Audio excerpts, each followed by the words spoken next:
We also have a distribution business. Just for the live stream. So tiny. Well, we were gonna use. Like, There's there's no way to like use like we have DSLR, but there's no way to live stream like full 1080p I feel like anything. Just by the size of this. Yeah, It's in your pocket. basically like a webcam. That's where it is. That's where you're gonna stream live to That's where it is. I kind of. Yeah, we just put it on our Yeah, I website. was kind of putting you there. Some people can't make it, so I think I'm work. got it just about ready. Well, yeah, I mean, I Leave it thought on your channel. Very cool. Yeah, so That's useful. we are still there. yeah, so we 27 years. so it's this right Because here, our and daughter was then, just born. You know, we started. and then afterwards it'll stay up here and stay on our channel. Yeah. Right, And, Yep. well, Pastor Karen, she's not there anymore. right. And Susan's not either. Oh, she's not, I was. We had like a think. mass exodus. Squeeze the same computer. We had the Retina. Might have left it back there. Is it back there? It's crazy how different the screen is. Okay, I ran into Like when I'm designing graphics, like the Retina display versus a normal monitor. Got it. Found It's it. unbelievable how much crisper it is. Yeah. Sweet. Thank you. You just use this. You get like a mic you use. Say. Oh, no, I just. She's doing well. She really is enjoying retirement, Good. although she still stays. How involved she can Yeah, get. yeah. And so you're still here. Very happy with the automatic Yeah, it's been a long time. Yeah. Change. I need last And year, but so how they your daughter, 27? I have a 27. Yeah, it was saving. Put it to the video. Yeah, we can. I'm a grandparent. sure you can like go back and download it. Yeah. This is a great time to do a video. Yes, you're right. We just had one, and she's like 2 months old tomorrow. And she actually lives in London, Oh. but they're moving back to Atlanta. Really? Hopefully in April. Oh, It's Is been this fun. similar to Vine at all, like 6-second videos? You know, look at going to Atlanta. So they're moving back. So we're excited about that. So, Oh, kind of like my daughter a actually thing, has but this there, app. so I can eat to both. The famous difference between PR and what's his face? Kind of spun Or off. something Yeah. that. Did you get one already? And then it just turned into, they've been over there. Three they've been over there pages. 3.5 years. So she's just right now. She'll say it's kind of But she doesn't get dual citizenship.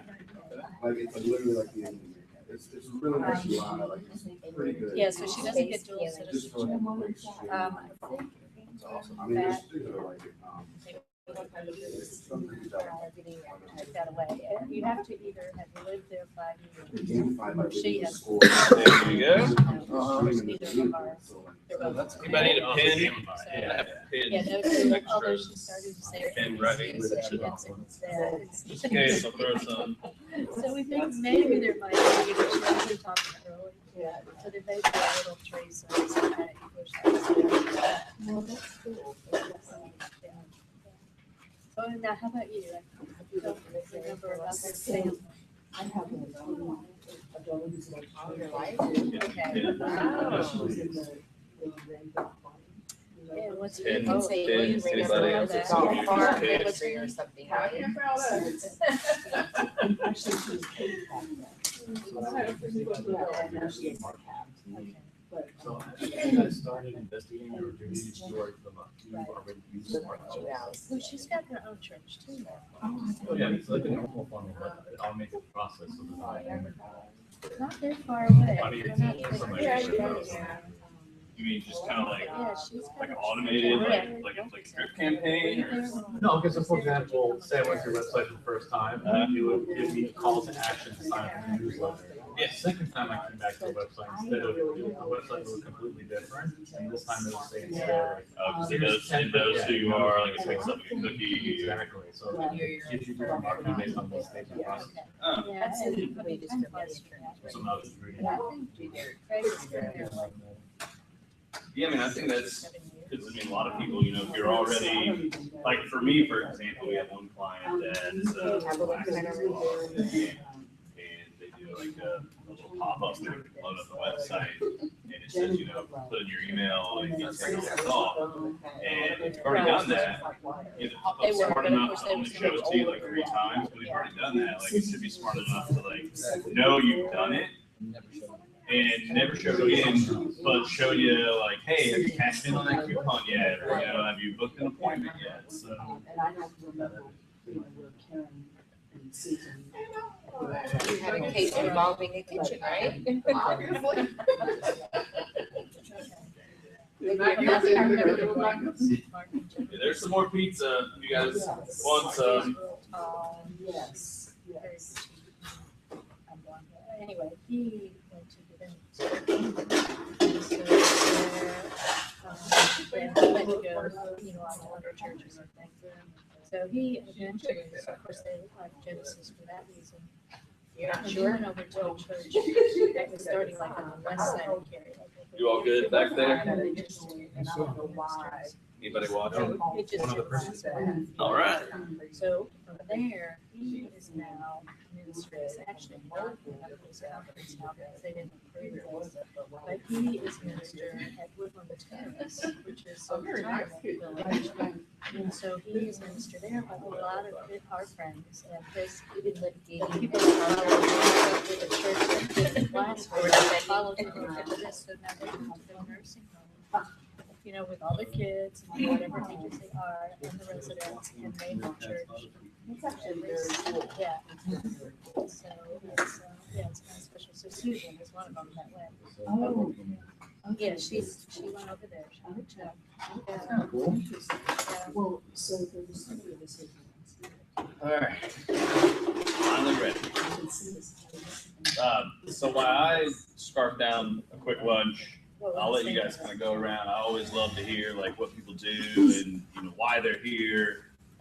So we can start with you if you want to kind of just tell everybody who you are and what you do, and maybe something, if you have a question about something, internet marketing or anything, shoot it out and we'll go from there.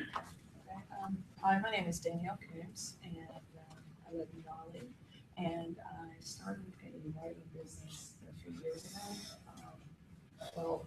Well before the internet was what it is now. And so I'm trying to transition from doing like business writing and ghost writing to more direct market writing. And so I saw you on LinkedIn and thought I would learn more about it. Nice. I'm Robin Foster and I've got 2 businesses, one with my husband, Mr. Handyman. And then I've got my own business called Dazzle and Lace, which is party supplies and gifts and decorations, gift packaging supplies. But it's my fun business. And then Mr. Handyman, we actually have employees, so sometimes it's not fun. But and Mr. Handyman has a larger marketing budget, and Dazzle and Lace has a very little marketing budget. So I've learned a lot with Mr. Handyman because we actually spend money on internet marketing. So I've always wanted to learn more. And I'm Lynn Jackson, and my business is Every Story Media. We help people capture and preserve their family stories on video for now and future generations. And I'm a former reporter who loves interviewing people and helping people tell their stories and helping to make sure that these stories are not lost and are in fact preserved forever. How long have you been doing that? This? We're new. Oh, okay. So we've been about a year. Okay. About a year old. And I work with Brad at Entredot, and that's how I found out about this meeting. So. My name is Tia Brown Black of Brown Black Law Office. I've been practicing for about 12 years, and I went out on my own last January. And I know nothing about marketing, much less internet marketing, so I thought it'd be a good idea for me. But you know something about practicing law. I do, I Okay. know, yeah. Just hoping. I mean, that minimum qualification. And I do contract work for small businesses, consumer bankruptcy, and traffic matters. And some criminal, but I'm trying to veer away from that. Okay. I'm Sheree DuPont, and I do marketing, advertising, and public relations for a small boutique firm, Eclipse.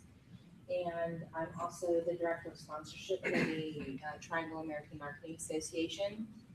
And so I'm very active in the marketing community. So I'm here partly to help support Will, who has been very, very supportive of the Triangle AMA. And definitely welcome all of you, even if marketing is not your mainstream, to maybe come to a luncheon and check it out, because it's a great way to get to know more of the community and the marketing people that are around the Wake County also. And y'all just missed it, but last week they did a High Five conference, which probably had a couple hundred people, 5 awesome keynote speakers from all around the U.S. talking about their stories and what they do. And so fortunately you just missed it, but hopefully this is only the second year they've done it, and it looks and feels like they've done it for 20. And so hopefully they'll do a third year. And it was downtown Raleigh. And so I'd watch out for that this time next year. Actually, we had 438 paid attendees because of the weather. The first day we had about 350, and the second day we probably had about 250. But it was a very, very successful event. So definitely welcome everybody to check it out. And what is your website?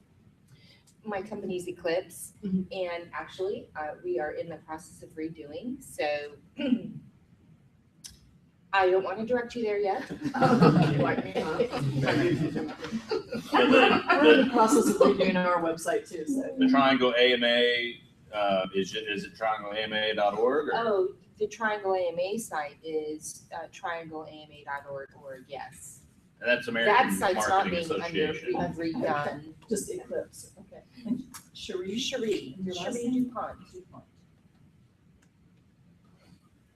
Yeah, my name is Lester Nye. I'm currently taking a leave of absence from Princeton University to work on an online gaming service. We're looking to host 24/7 global competitions for esports, so electronic sports. We are pre-launch at the moment. We're looking to go to both Android and iOS actually at the end of this month. So it's exciting times for us. Obviously, that means we're at product development and going into the marketing sort of mindset and the user acquisition, which is something we don't know as much about, which is why I'm here. I stalk Will on Twitter, so that's how I end up here as well. And I'm just also trying to get out and meet new people in the area that are sort of working in our spaces or in, tangentially related things, and kind of get out there and learn some more. So that's sort of what I'm doing. And Lester, Yes. what's your last name? Nare, Nare. And the name of the company? Digital Cade, as in digital arcade, CADE. And I can shoot an email. I've got everybody's information. I can shoot an email with everyone's information if you guys don't mind. I do that so you guys can share and so you can have each other's info. Gentlemen? My name is Drago. My name is Rob. We're with Oak City Technology and Bit Basics. Oak City Technology is a web design software development firm. So we like to, give people online presence, give them their own voice. We also develop our own products. Right now we're working on a distributed cloud storage platform we're very excited about. And our other organization is Bit Basics. Yeah, Bit Basics. So what it is, it's a Bitcoin education advocacy nonprofit. So we host free classes for business owners and anyone here in the Triangle to learn about Bitcoin and what it can do for their business. It's a global payment system. You can transfer money anywhere in the world instantly and for free, and securely with no risk of being hacked or anything like that. So it's relatively new. It's an exciting technology, and we want to foster a Bitcoin ecosystem here in the Triangle. So that's what we do with our nonprofit. Awesome.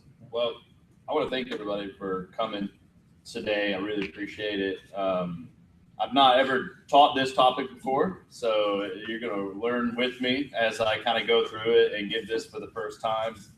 The reason I kind of chose this is my head even hurts like when people kind of start, to think about or ask me questions about, okay, where should I start online? What should I do? What do all my strategies look like? You have blogging, you have Instagram, Twitter, Facebook, Pinterest, and the list just keeps going and going and going. And I think because of that, a lot of people look at that and they freeze and they don't ever do anything. They don't start with one platform and master that and then try another one. They think that they have to do everything at once, and then they get so overwhelmed that they stop, or they go, well, this really isn't working, because they spend 5 minutes here, 5 minutes here, 5 minutes here, and you're really not like planting the right seeds in the right areas to get good results out of your efforts. So then you kind of give up and you stop doing it. So the first half is going to be sort of this. My mom's a school teacher, my dad's a pastor, and so I had this like ingrained of like kind of doing these fill in the blank worksheets, and that's why I try to like do this type of stuff instead of just sit up here and just like, for lack of a better term, like preach at you guys on what to do. I try to make it a little like fun, where you have to like at least follow along and fill in the blanks and feel like you're in third grade again. But so the first half, I'm kind of just what I would call just, giving you guys the knowledge. And then the second half, I kind of wrote like a little story about a guy that runs a local sneaker store, and kind of walking you through like what he would do, to get people to his website and into his store using the things that we talk about in the first half. So I try to make it like fun, and that way you guys just don't leave and go, holy crap, like what did he just tell me? Like, at least you can kind of, hopefully through the little sneaker story and this guy running his store named Sam, you can kind of have some real world like application of, oh, okay, that's how that works, or that's why I would do that. So starting at the very top, the first step to starting an internet marketing program, or any marketing program for that matter, is to define your goals. So if you're just kind of out doing whatever and saying, okay, I'm going to post here, I'm going to post here, and and not really knowing like why you're doing that and what to really start to look for and to track, you're never going to have any measure of success. So there are two common internet marketing goals.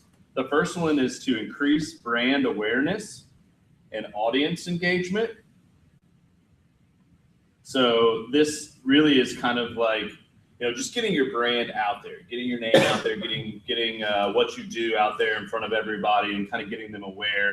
Some of the things to look at when looking at this is, your growth of followers, or how many likes do you have?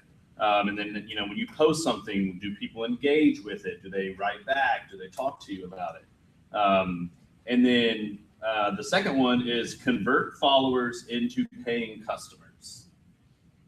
So you're creating the awareness and the engagement, and then turning those followers, so convert followers into paying customers. And really, for this to work, you must create a social media sales funnel, which is pretty much what we're going to cover today. So a final kind of thought about goals is to make sure your goals are SMART. And so the acronym for SMART is, the first one, the S is specific. So your goal should be targeted towards a specific area for improvement.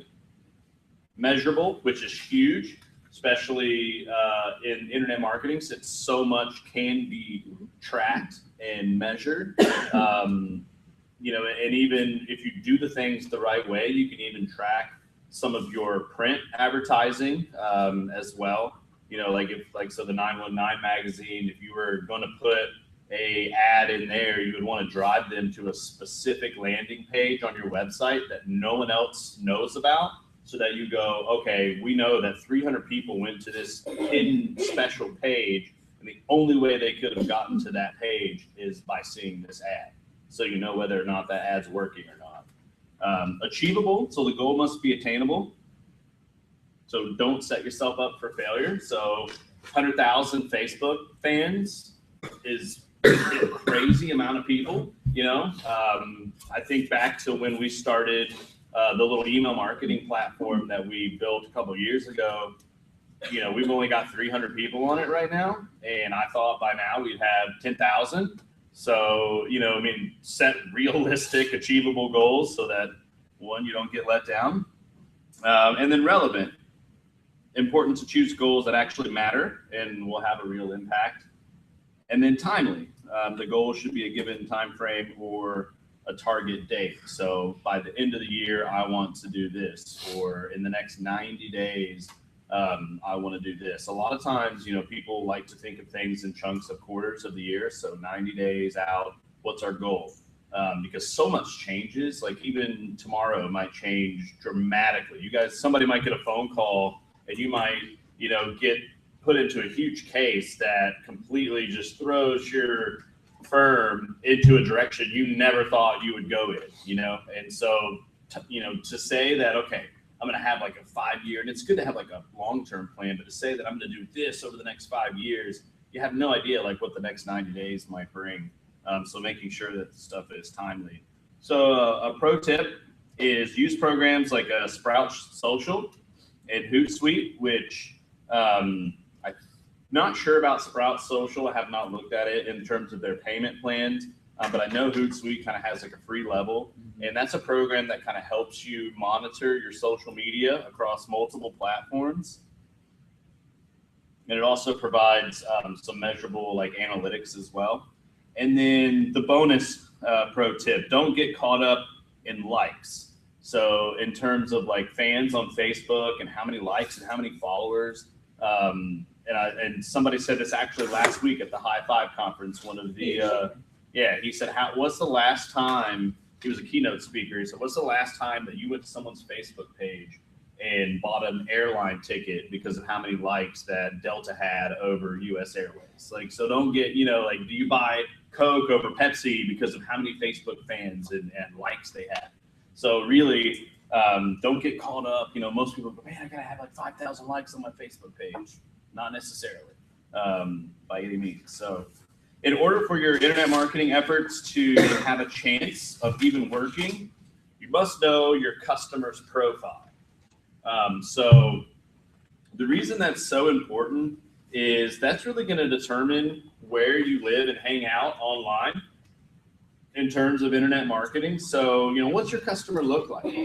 So profile, not meaning like their Facebook profile, but like their makeup of who is your customer? You know, are they a 20-year-old that's using Instagram and Snapchat, you know, or are they a business professional in their 40s or 50s that are tucked away in this like LinkedIn group, and you're completely missing them because you're focused all your time on a different channel where they're not at. So a common mistake that people make when getting into internet marketing is they immediately think that their audience is on Twitter and Facebook. And just because those are like the two popular networks, they immediately gravitate towards those two. And the stat there is only 16% of adults use Twitter. So if you're thinking that, man, I'm going to find like all my customers on Twitter and I'm going to open up this, you know, boutique that sells women's clothing and you know, they're all going to be hanging out on Twitter, but like really my demographic is, you know, stay-at-home moms that are 40 and 50 years old, and chances are they're not sitting on Twitter all day. So if you're tweeting about your shop and how great it is, you might be missing your key demographic and missing where they're hanging out. So now that you've defined your goals and customer profiles, it's time to create the social media sales funnel. So awareness is the top level of the funnel. And this is going to include your paid online advertising. So includes but not limited to Facebook, Twitter, and YouTube ads. Most people think that this would also kind of include Google ads, and doing some research and kind of looking into that. That's more on the bottom at the sales side. So that's when someone's actually like searching in, you know, like Raleigh attorney or, you know, party favors for kid's birthday. That's when actually somebody is pretty much like ready to purchase instead of, you know, putting them through this funnel. Well, would you say that before you get to awareness, and this is something that I talk to my clients a lot about, and I want to see if you align with this, before they're even aware of you, they've probably seen your name or heard something about you at least 7 times before they really are aware of you. Yeah. So there's even a few steps before they're in the awareness. Yeah, and that's where some people will say that it takes that 6, 7 like touch points of something somewhere where people even can recognize. I mean, you think about all the times you turn around and there's Coca-Cola, and so many touch points they have out there and so much brand building so that even like before you know it, you've seen it 20 times. And that's where like this morning, somebody said, it sounds like Entredot is something that I've heard for so long. And maybe it's because they passed it in the hallway, 15 different times and there's a sign that says Entredot. And yeah, I would definitely agree that it takes some touch points before even somebody's like aware. And that's too kind of like what these paid advertising can help do. So, put it like Facebook ads, they have it so you're really not even thinking that you're looking at an ad when you're looking at an ad. And I have an example of that. So basically, they kind of put it into the content so it meshes well with the other posts. So it looks just like somebody posted that. Or it might say, Will Hardison likes this and 5 of your friends also like this. You should like this too. Like that's an ad. Like that is a business that is paying to have that in front of you and basically telling you that, hey, you should also like this. So the next level down from awareness is repeat visibility and engagement. So this is actually like where you start engaging with these fans and followers. And retargeting ads at this level are also very important. So what a retargeting ad is if I go to, we'll use the sneaker store. If I go to like an online sneaker website and I'm looking at Nike shoes and all that, then that website, if he's got it set up correctly, he or she, it can drop like a little cookie on my browser and it knows basically like my history. So, when you kind of go up to your address bar and you start typing in like a web address and it remembers that you've been there and it kind of automatically like tells you like, and it fills it in for you.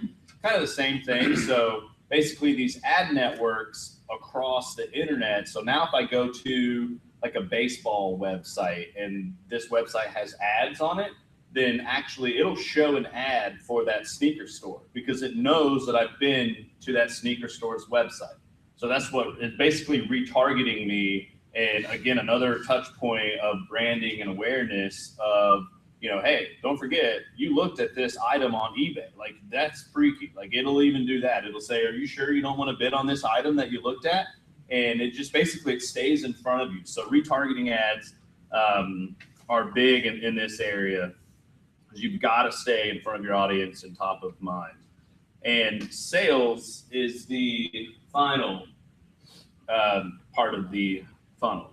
So kind of once you move people from being aware and then you've got them engaged and you've kind of created, repeat visibility, then, you are ready to close the deal in terms of like online. And that's where I think a lot of people have the mistake of sort of leading with the knockout punch instead of Gary Vaynerchuk wrote a book about this. I think it's called Jab, Jab, Punch or something like that. And basically he's the guy that worked for his mom and dad's like wine company, and the wine company was failing, and he went in and did all this stuff, like, all this internet marketing stuff, and became like a online huge success story, written tons of books, but his books basically just yell at you the entire time. So if you've ever read them, he basically just sits there and just yells at you like what you should be doing. But he basically, it's a great point. So his book with Jab, Jab, Punch is really, you're kind of leading people with these little soft blows, and then you go in for the knockout punch instead of coming out of the gate swinging. So it kind of applies to business, and basically, offer value, offer help, offer something like a workshop. This is part of kind of our funnel of getting in front of people and telling them that, hey, we actually know what we're talking about, instead of you should hire us to be your marketing agency. No, like this is part of us helping people and creating that first coming out of the gate and just asking for that sale. So stuff that's included in this: email campaigns, Google Ads, and then landing page optimization. And then again, this all depends on demographics of your customers. There is no one size fits all internet marketing campaign and or funnel. And so you might want to add also, you have a primary target audience and a secondary. So maybe your primary audience is a homeowner, but your secondary audience might be a builder or an interior designer. And then on a third level, there might be even another level of who that is, but your primary and your secondary, you are gonna fine tune your messages differently. Yeah. And they're still really valuable because they feed on each other, so oftentimes. Yeah, and you lead them through different funnels and, just like a landing page. And that's where kind of in the sneaker story, the guy realizes his 2 customers that make up, 80% of his business are kids that play basketball and runners who are in their 40s. So he's going to have 2 different campaigns for those 2 people. He's not just going to create one ad and say, we have shoes for sale. He's going to really target those 2 demographics. So yeah, it's a great point. So through the social media sales funnel, there are key metrics for each channel in the funnel that you should understand and pay attention to. And the awareness metrics for Facebook ads are impressions and reach. YouTube ads, impressions and video views. Twitter ads are impressions. So an impression is how many times your ad has been seen by your target audience. So for example, if 100 people drive by a house that's for sale, that house has received 100 impressions. And then your reach is the number of people who received impressions of an ad. So your reach actually might be less than impressions, since one person can have multiple impressions. So with our house example, if one person drives by the house 5 times, that person has had 5 impressions of that house, but only it has one person that has like a reach. I saw you look at, do you need me to repeat something? No, that's okay. Okay. All right. If you guys need me to, just shout out, let me know if you need anything. So the repeat visibility and engagement metrics, I won't read all of them because you've got them there, but Facebook ads, engagement and clicks, YouTube ads, clicks. So a lot of them are, monitoring clicks and engagement and how people are reacting to each of these ads. So an engagement, did they interact with the ad or a post? Did they like it? Did they favorite it? Did they retweet it, on whatever channel it may be on? Did they share it? Did they click on it? Did they do something with that ad? If you're physically thinking about like a magazine, did they pull, did they tear that ad out and put it in their pocketbook or wallet to remember it later? Did they do something with it? With the YouTube ads, what was the second part? Video? Oh, impression and video views. And honestly, like in terms of the ad platforms, Facebook is probably where I have the most knowledge. I've never really ran any YouTube or Twitter ads. So definitely like Facebook, and in terms of research and stuff that I've done personally, Facebook by far crushes it in terms of like cost per click. So each like Facebook ad and most of your ad platforms are going to be what's called pay-per-click. So you only get charged when somebody actually just clicks on your ad. So, if it's 50 cents per click, then you only get charged 50 cents every time somebody actually clicks on it. And by far, Facebook has the lowest cost per click, and it has awesome demographics. And that's actually, I'm going to walk you guys through that here in a minute. So our house for sale example for the engagement metrics, did they stop and take a flyer out of the little, box underneath the for sale sign? That would be like they've engaged in the ad, or, the for sale sign. Or did they call Sally and tell her, they found the perfect house that she's been looking for? To me, online, that would be they retweeted it, or they, shared it on Facebook and tagged somebody and said, Sally, this is the perfect house for you. You need to take a look at this. That would be like an engagement with that ad. And then the sales metrics for the Google search. So all of these basically sales, revenue, and profit. So taking a look at, did this ad actually convert somebody into a paying customer? And then that's conversion rate. So how many people took the action you wanted them to take? In this case, bought something, divided by how many people visited the page. So 10 people purchased out of 500 visitors equals a 2% conversion rate. Which is really good. Yeah, which is By the huge. way. Yeah. So Is doesn't sound really big, but that's really good. Yeah, so I mean, and that's where like there's this kind of newer term called growth hacking, and it's really like internet marketing, quote unquote, on steroids kind of thing, where like somebody basically sitting at a computer all day and just kind of, you know, kind of mining all these different avenues to kind of growth hack customers. And it's more built for like tech companies that are trying to, you know, grow like a software program and get users and stuff like that. And really like just squeezing like another like 0.25% could be huge in terms of the increase of, you know, how many people are signing up. So in case you didn't follow that, so basically we're taking, you know, how many people bought something out of how many people saw it or did something with it. So, you know, that's the 10 divided by 500. And okay, so how does this all actually work? So this is where kind of the fun little story comes into play. So, and I wrote this morning at 5 o'clock. So bear with me if it doesn't make sense. And so hopefully like all the stuff that I just kind of threw at you will make sense after I run through this story. So meet Sam. Sam owns a sneaker store, and he knows that he has to compete with the other big guys in town, you know, the chains of the world. So he turns to internet marketing. And after taking this random guy's internet marketing class, he knows that he must first define his target customers. So Sam decides that two main target customer profiles that make up 90% of his sales are first, basketball players between the ages of 15 to 29. And most of these are in high school. They're playing like high school basketball. They're playing intramurals after they are, you know, or if they're in college and after they're out of college. And then they're young professionals playing pickup games down the road at the local gym. And then the second group of customers, these guys are avid runners. So they're between the ages of 25 and 50. And Sam actually prides himself on having the best selection in town of running shoes.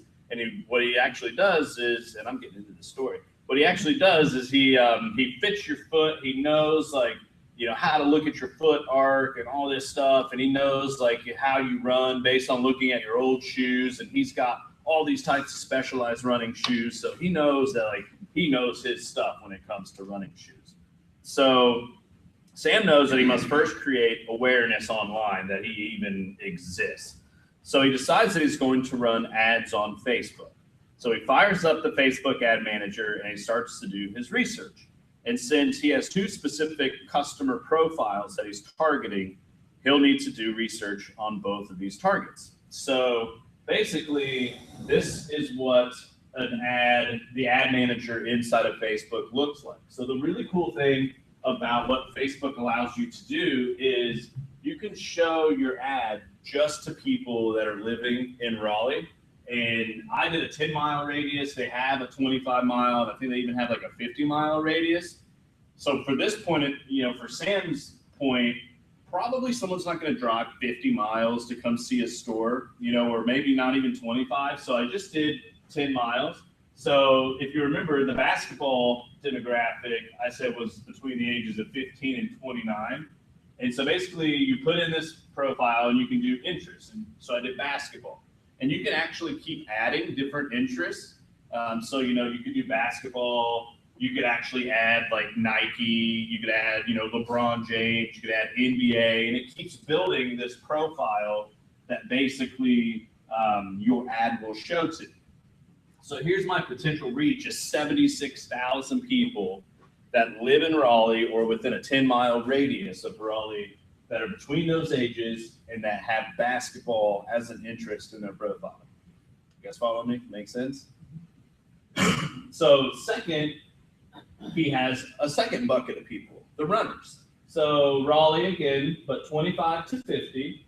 And then I added all these different interests. So people that like 10K runs, 5K runs, long distance, you know, sprinting, running, marathons, that equals 48,000 people. So we had these two different buckets. And earlier, before that, after picking your demographics and setting up all that, then you need to select how much you're willing to pay. So the nice thing about Facebook and majority of the other ad networks like Google, Twitter, Facebook, and all those guys, they'll give you like a chance to say, okay, shut it off after $5 every day. So that way you don't have this surprise like $1,000 bill at the end of the week and you're like, holy crap, I didn't know this many people were going to click on my ad. So, you know, it'll shut off. So basically this will show every day to an estimated 1,600 to 4,200 people and for, you know, $5 a day. So basically once that hits, it'll go off. Yes. Well, it'll tell you, like, say for example, you, at 8 o'clock, by 9 o'clock, you had 1,000 people. I mean, that would be interesting to know. Yeah. That many. After you launch your ad, and I have a slide that shows that, it actually gives you all the metrics that you would ever want, like peak times of when your ad gets the most clicks and all that fun stuff. And how? Go ahead. No, either one. How specific can it get as far as demographics? In other words, is it socioeconomic? Is it education? Yeah, so you can do like, trying to think here. So you can, like, more demographics, you can go down, and I think this page even extends and has more options, but in terms of like, so I DJ on the side for fun, like weddings and everything. So I have some ads sometimes running, and it'll only show when people change their status from, you know, dating somebody to engaged. And so you can do like engaged, or you can do, you know, married. And so the moment, Like, wow. yeah, so the moment I somebody never gets noticed that engaged, yeah, somebody gets engaged, then my ad starts showing to them. Yeah. And it says, hey, congratulations, you're now engaged. You need a DJ, you know? So it's really freaky, like what you can really do. There's actually, I forget what the guy did. There's actually a roommate when that the relationship status goes to it's complicated, you're bad. it's complicated to need an attorney. There you go. Struggling with your special significant other, having problems, we can help. But there's even a story about a guy that went so far down that it targeted his roommate and his roommate only. And he was running like an ad about him like paying rent on time. And it would only show to his roommate, and it would go in his feed, and his roommate would be reminded, you got to pay rent on time. So it can get like really, really specific. And you can, when you go into Facebook, this shows up for me on the left underneath some of the tabs. It says Facebook ads.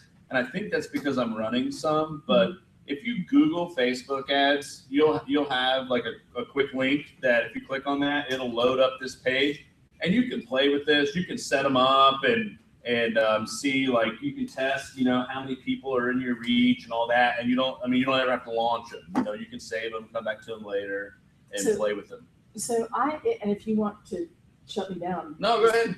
So I have a theory, whether right or wrong, that no one would ever, they might call me, but they wouldn't necessarily buy what we're selling until a relationship has been established, blah, blah, blah, blah, blah. Mm-hmm.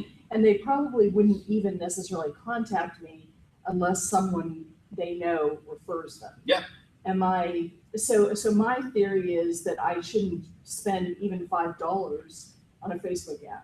But am I wrong? Yes. I hate to say that, but Yeah, this no, is I part wanna of know, building I the wanna know. relationship. Yeah, I mean, this is part of building that relationship. So this is that awareness side of getting somebody to just even know you exist. And then from here, they might go to your website and, you know, they're poking around. They might sign up for your newsletter, or they might see like a testimonial that you've done, and they might even know that person, and they go, wow, I need to give this company a chance. I mean, I'll throw a couple dollars here and there when I do workshops like this, and I'll get some random people that I have no clue who they are that'll sign up and come to them based off of just spending, you know, $4 or $5 on Facebook. You know, it might get us 20 clicks and a couple signups. So yeah, I would definitely say that. Even if you don't yet have a newsletter, you're still so new that you don't have a lot of stuff to give them. And that actually might be a point there that, you know, if you don't have kind of what I would call this complete funnel sort of set up, you may be wasting some money in terms of driving somebody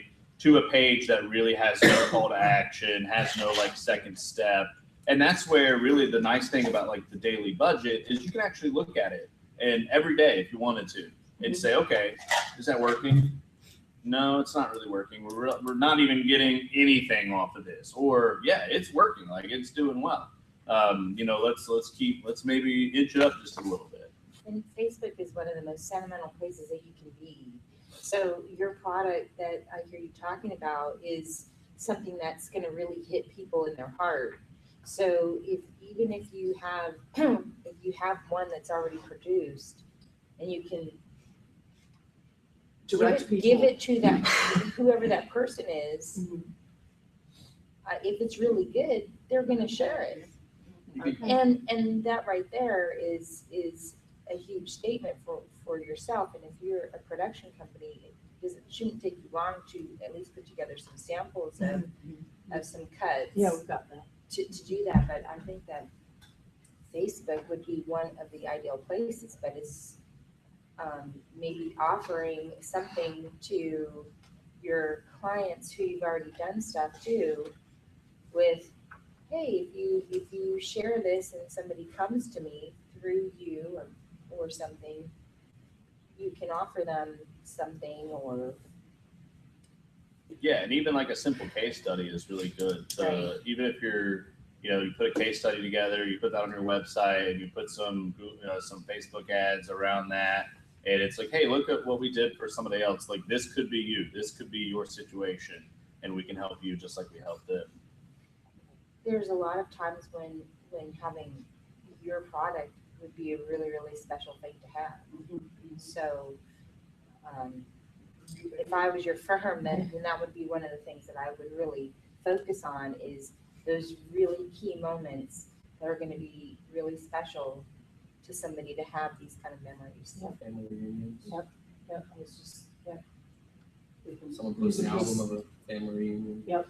So people who are looking up their stuff would obviously be interested in documenting their stuff. So you could even check out placing ads on Ancestry.com and those kind of places. But I think Will is absolutely spot on with, in your situation, Facebook is really going to hit your target. You could say. Yeah, I just kind of have almost maybe like a side.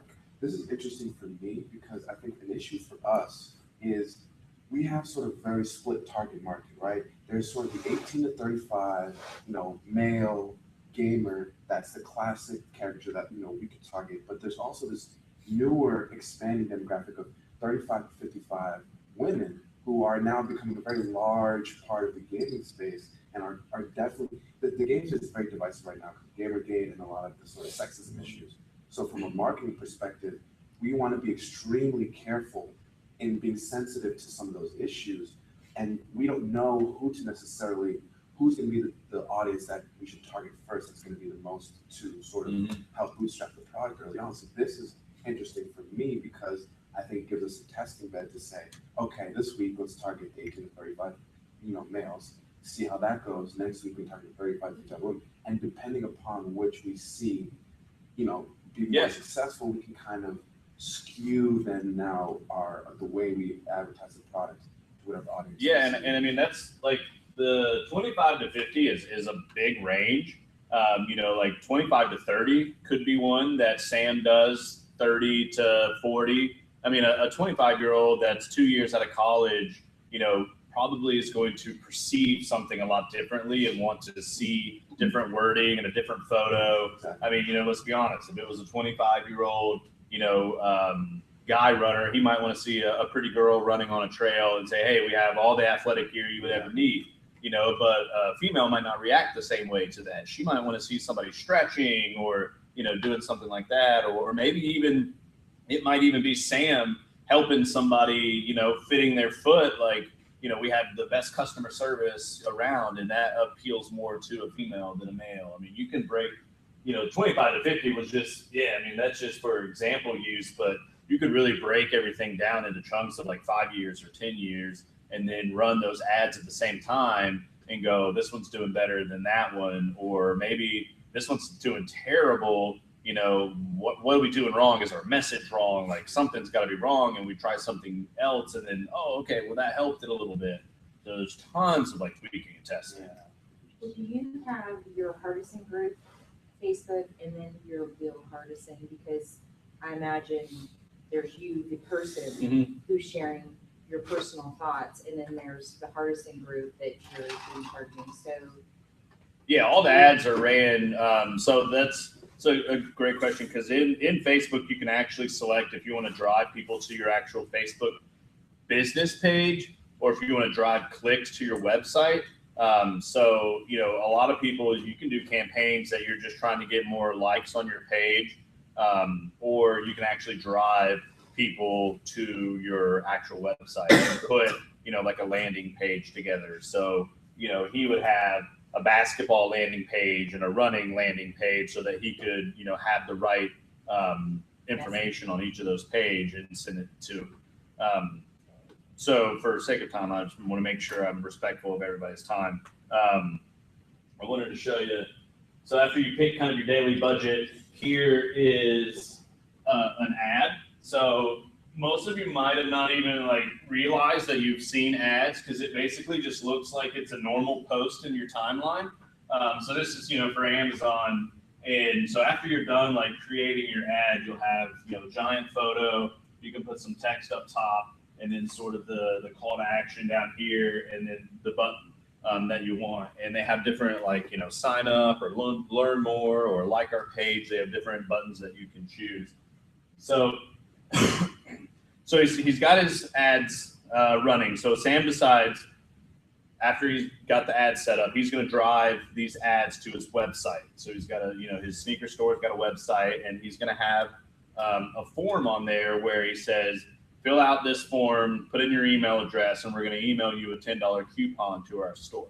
So he's also been to an email workshop that we also do, and he's learned that email marketing has one of the largest ROIs that you can do in social media. So now that Sam has his ads ready to go, he moves on to creating visibility and engagement. And knowing that his demographic of basketball players are younger, he turns to Instagram. So Instagram is going to kind of allow him to instantly connect with all these kind of 20-year-olds, you know, teenagers that are on Instagram. So something that he could do is post a pair of Air Jordans or a basketball shoe that is, you know, going to be released this week. So typically if a shoe comes out like on a Saturday, the store gets it a couple days, you know, so they can put it in the stock room and put it in their computer and everything. Well, he can take a photo of that shoe and put something, you know, shop opens at 8 a.m. We're going to have sizes 8 to 13 along with a box of donuts. See you Saturday. And then you can use these hashtags, which that's a whole nother lecture, but basically that helps his brand get out there, because you can actually search through Instagram these hashtags and his photo might come up, you know, with, like, if I go online and I search in Nike inside of Instagram, because he's tagged this photo with Nike, his photo is going to come up in the feed. And then so that way you get other people that are outside of the people that you know learn about your brand. So that's one way he can use Instagram. This is actually a local store here in Durham. As you can tell, I like shoes and I collect shoes, so this is why this is an easy topic for me to cover. This is a local guy here. He's actually a consignment store, so other people will give him the shoes, which is brilliant because he has no overhead and inventory. So people will give him shoes, and he will sell. You see the price tag, $275 for that pair of shoes, size 13. But he does a really great job. And so here's a good, I picked this one because it's got great engagement. So he's got, you know, it's got 40 some likes on this photo. And then he's got this guy that says, in good English, you still got these, I need them ASAP. And then he replies back, yes. So he's got engagement. He's got somebody that wants to buy these shoes. And it's all because he's basically every day you can go on and this guy's like posting the shoes that somebody's dropped off the night before. Like, these are going out, you know, contact me if you want them. They're not going to be here very long. And it's just an easy way for him to stay in front of potential customers. So Sam knows that he needs to do this as well. So he's got his Facebook ads running to his different demographics, and they're driving people to these landing pages where he's trying to get people to sign up for these $10 off coupons. and he's got Instagram going where he's creating engagement. And he knows that Instagram can hook into Twitter and also to Facebook, but he likes to post on Twitter individually because Instagram and Twitter don't get along. So they don't show the actual photo when you link it. And it's really good. So it just shows a link to the photo. And so it's really good just to take the extra 2 seconds and repost this on Twitter because it'll actually show the photo in somebody's stream instead of just showing the link to the photo. All right, I'm almost done with my story. We didn't start exactly at noon. Do what? We didn't start exactly at noon.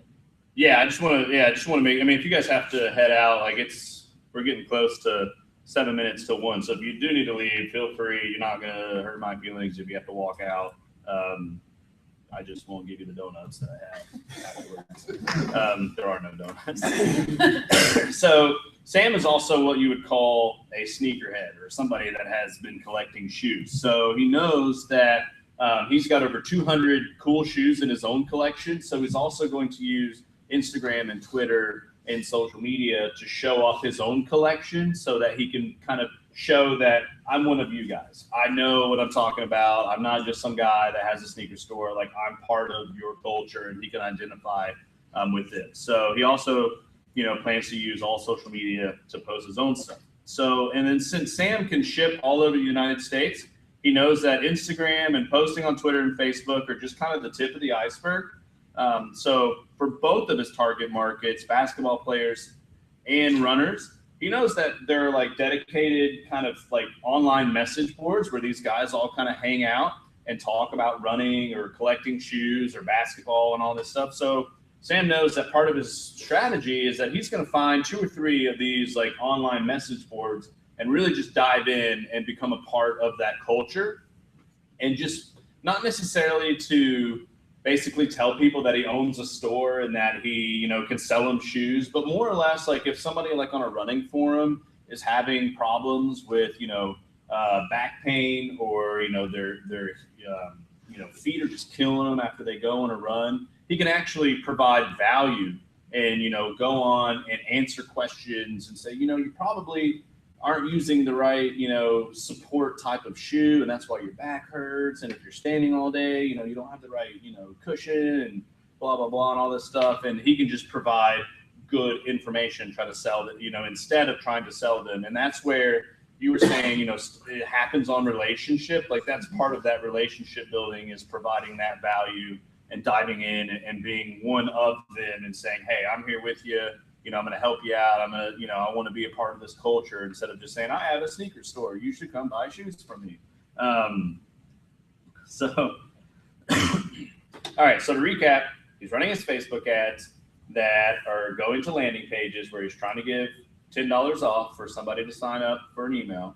And then he's got his Instagram going with, the latest releases, and he's got some Twitter. He's kind of sprinkling in some Twitter and Facebook to get engagement. And then he's decided he's going to do these forums, and that's it, and then in terms of actual like out there, because Sam knows he's got a store to run. Like, he can't sit there all day and be poking away at all this stuff.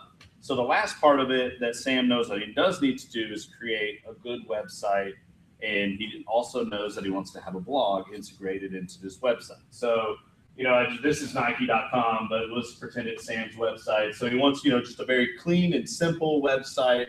And this really does speak measures to when you're doing all of this stuff and you drive somebody to a terrible, ugly website that does not flow well and doesn't have proper calls to actions. Like, you might as well not spend that money and that time. It's like inviting people over to your house and it's dirty and filthy, and you're trying to cook them dinner and somebody goes, oh, I'm good. Like, all of a sudden not hungry anymore. It's one of the, first impressions that they're going to get after they click on an ad or they click on a photo on Instagram and they go to your website. And if it's not nicely done and has the right information, then you're going to lose them. So Sam knows that he wants to blog on his website as well. And the way I look at like your website and blog, they're kind of like your home base. And then all this like Twitter and Facebook and social media and all that, that's your megaphone. So that is basically the way that you're going to get and drive traffic. One of the ways to drive traffic to the actual things that you're producing on your website. So a couple of things, that he could do is if he writes a blog post of the new Jordans that are coming out later this year. So, the Nike rep comes in and shows them some samples of shoes that are coming out in 6-8 months. He can, ask, hey, can I take a couple photos and write a story about this? So he writes a new post on his blog and, tweets out this tweet up here at the top. And then I will explain, but this little bit.ly link, I'll explain at the very end.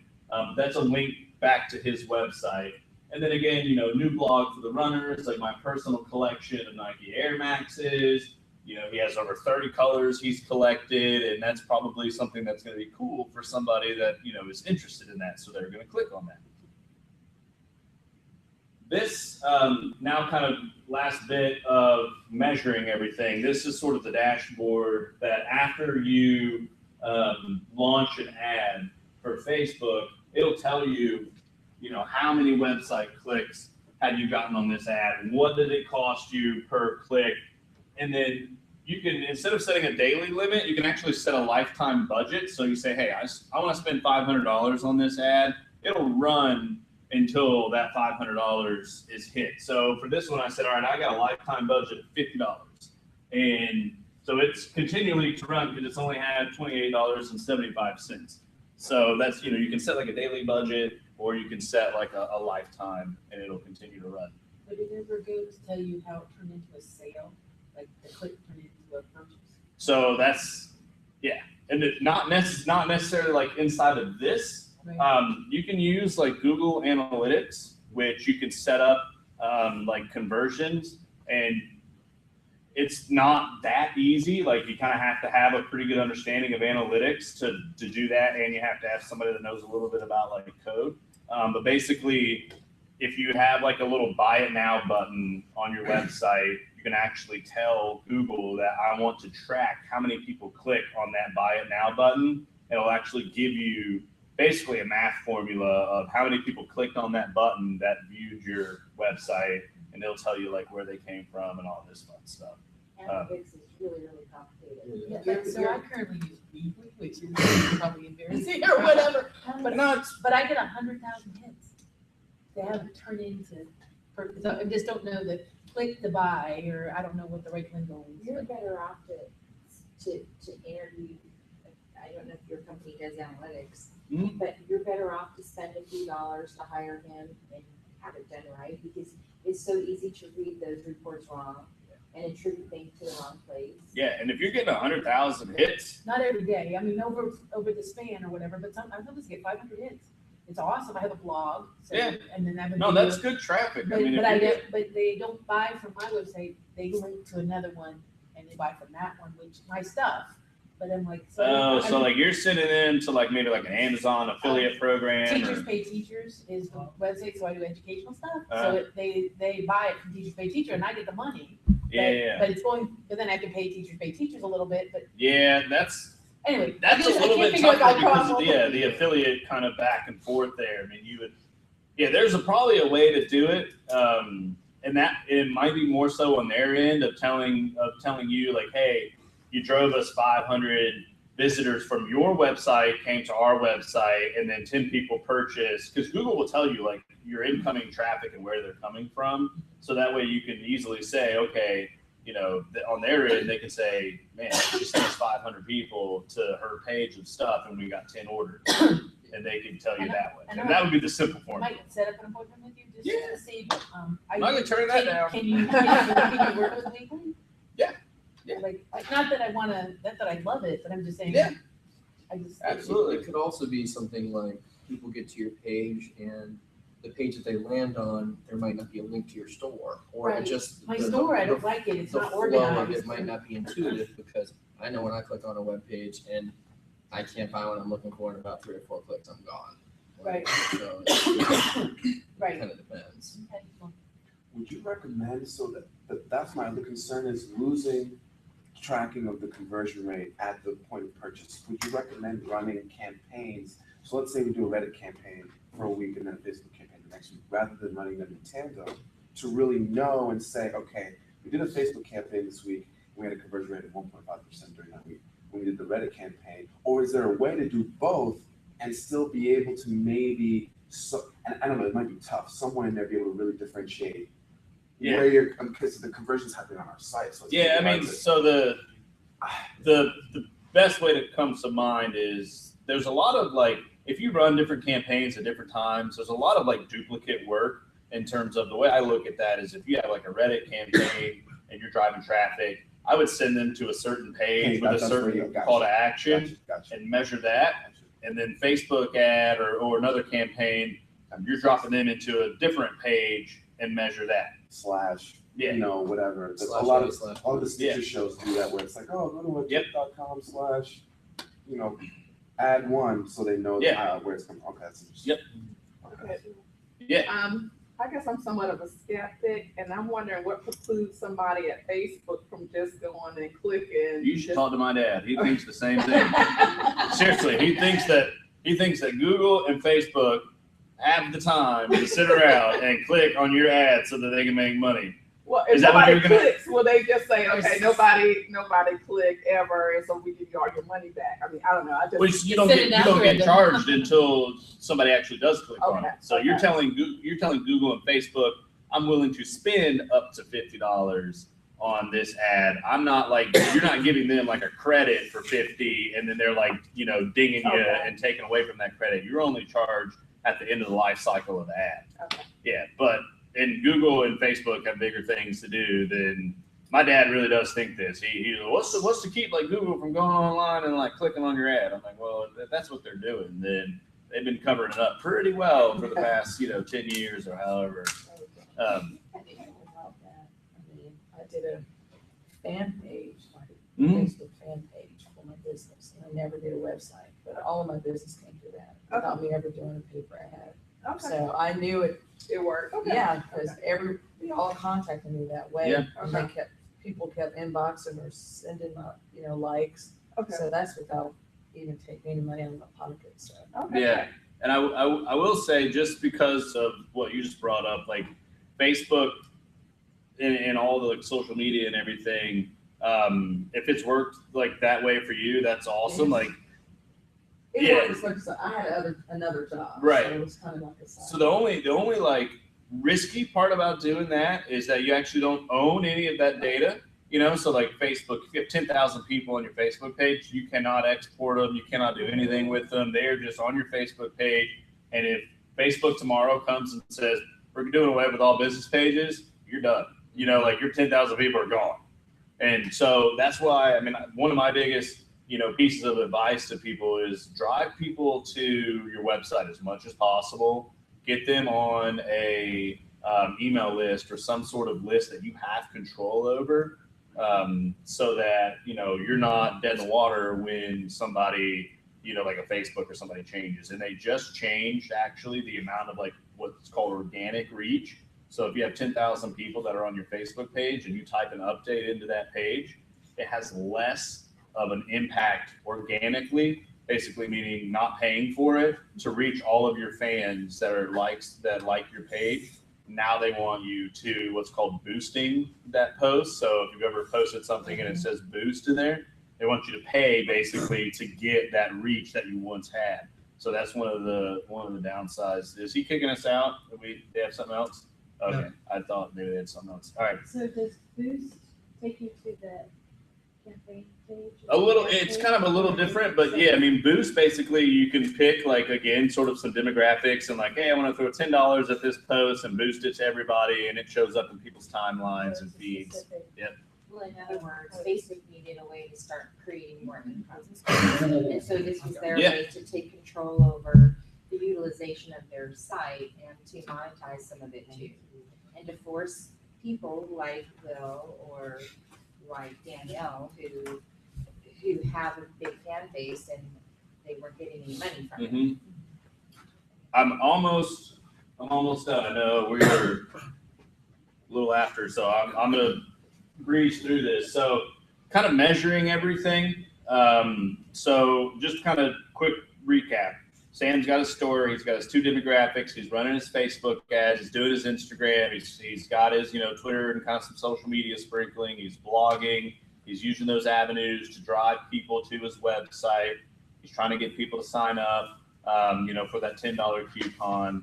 Is all of this stuff work? So that's where, Sam's got to go, okay, I'm spending 15 hours a week on all this stuff. Is it working? So let's take the ad that is driving folks to the landing page for the $10 coupon, the Facebook ads. So what you're going to do is you're going to divide, and that should be clicks instead of clocks, divide number of clicks by the impressions. So 10 clicks divided by 10,000 impressions. So does that make sense? So basically, how many people are seeing your ad go through, and are they clicking on your ad? That's all you're concerned at that level right there, is how many clicks do we have out of how many impressions? Does your ad convert to sales? So you're going to divide the number of email submissions by ad clicks. So we had 10 signups for the $10 off coupon, and we had 30 clicks on our Facebook ad. So Sam had 30 clicks on his basketball ad, drove them to a page, and 10 people cashed in on that $10 off coupon. So tracking sales from that sign up. So now for every 10 signups, 3 people actually use the coupon. You guys follow me? So 3 people have brought in, out of the 10 signups, 3 people have walked in the store and said, Sam, I want to buy some shoes from you. So those 3 people spent an average of $145 in the store on their first visit. So 3 people, $145, $435 of sales. Now, that's not what people would call a lifetime value of that customer. So lifetime value is, are they going to come back? Are they going to come back next week and buy socks or, running shorts or whatever it may be? What's the lifetime look? And really there's a kind of a formula that people throw out there that your lifetime value of your customer should be 3 times the amount that it costs you to acquire that customer. Does that make sense? So if you spend $10 on getting that customer in the door, they better spend $30 at least. So looking at the 30 clicks, we got 3 customers out of the 30 people that clicked on the ad, and then the people that actually signed up for the coupon and people that came in. We got 3 customers. So if it cost $1 per click, it took $30 to produce $435 in sales, which is killing it. I mean, that is killing it. So, I mean, that is an awesome return on investment. I would do that every day, all day, and twice on Tuesday if it took me $30 to make $435. And does that also proves that each of those equal the lifetime value based on your formula? Yeah, I mean, it probably tenfold, of what. Even with one sale. Do what? Even with just one sale. Yeah. Yeah, I mean, even with that one sale, they come in, because, I mean, your average shoe is $125, $150 these days. So, I mean, for somebody like him, they've got to come in and buy one, nice item. But for, somebody like us, I mean, for our email marketing platform, it's a $15, $25, and $50 item. So we need somebody to stay using our platform 3, 4, 5 months, based on if it costs us $10 to acquire, that customer. And I think that is the end of the little story. So the bit.ly links, I wanted to kind of explain those. Basically, those are a way to track your links out there on the internet marketing world. So if you go to bit.ly, and then a period, ly, it'll bring you to a website. You can sign up, it's free, and you can create links. So basically it works really well so for Twitter, you only get like 140 characters to type out your message. Well, putting the Hardison Group, LLC.com/sign up for our, workshop takes a ton of those characters. So what we can do is we can go onto this service, put that in, and then it gives us a little short URL, bit.ly, and then some crazy little characters. And if you actually have an account, you can change to whatever you want it to be. So the one that I use actually for this workshop is bit.ly and then /WillRTP. So it's really short, condensed, and then I can see how many people have actually clicked on that link. And you can get real fancy and create one for each outlet that you want to use. So for example, Sam, he can use one of these in his Instagram profile to see, 100 people clicked on our Instagram link inside of our profile to come to our website. And he can use one on these message boards that he's a member of. So in his profile, he can use bit.ly message board, and he can track and see if, those like some of the fruits of his labor are coming in, and he can track all of that. And then the last thing I will tell you is if you have a website, go to Google Analytics and sign up for a free Google Analytics account, and as soon as possible, install analytics on your website, because if you don't have a clue where your people are coming from and what they're doing on your website, you might as well not even have one, really. I mean, just because it helps you really just know where they are, who they are, what they're looking at, and, and if stuff's working or not. So hopefully that wasn't like super confusing. I mean, it's the first time I've ever like talked through all that stuff. So hopefully it like makes sense in terms of awareness and creating engagement, and then trying to get sales out of it. So any questions? It's great. Thank you. Thank you. Yeah. WordPress. Mhm. What are your thoughts about WordPress? I love it. So there's two different versions of WordPress. There's the .com that you go and it's free, and you can get like will.wordpress.com. And it's free, but the moment you want to add like a better theme or this and that and the other, it's like $5 a month, $7, and then it inches up. You're paying $30-$40 a month for your website, which is not terrible in the grand scheme of things. But there's WordPress.org where you can actually download the files for WordPress, get a website and host it and put it on, which is what we would do. Like, we help people put like custom websites together, and all 99.9% of the websites we build are all ran on WordPress. And it just makes it super easy for the client to go in and mess a ton of stuff up. It makes it super easy for a client to have a username and password. They can create a page. They can add, edit, change content very easily, just like using a Word document. It's great. Yeah. So it's user friendly, like Microsoft Office. Yeah, it's probably, yeah, I mean, you can probably do some research, but I know like even some of the big guys like, New York Times and stuff like that, a lot of them use WordPress for like their blogging parts of their website. And the nice thing is it has blogging. What? You can jack it up. Yeah, I had somebody do that yesterday, actually. He emailed me and he said, I was in part of it I shouldn't have been in, and I deleted some stuff and hit update. And now my site doesn't work. Whole site went down. When can you get it fixed? I'm like, well, what'd you delete? He's like, I don't know. I was like, well, Let's go check every vision. yeah, that's what we're doing, yeah. Yeah. So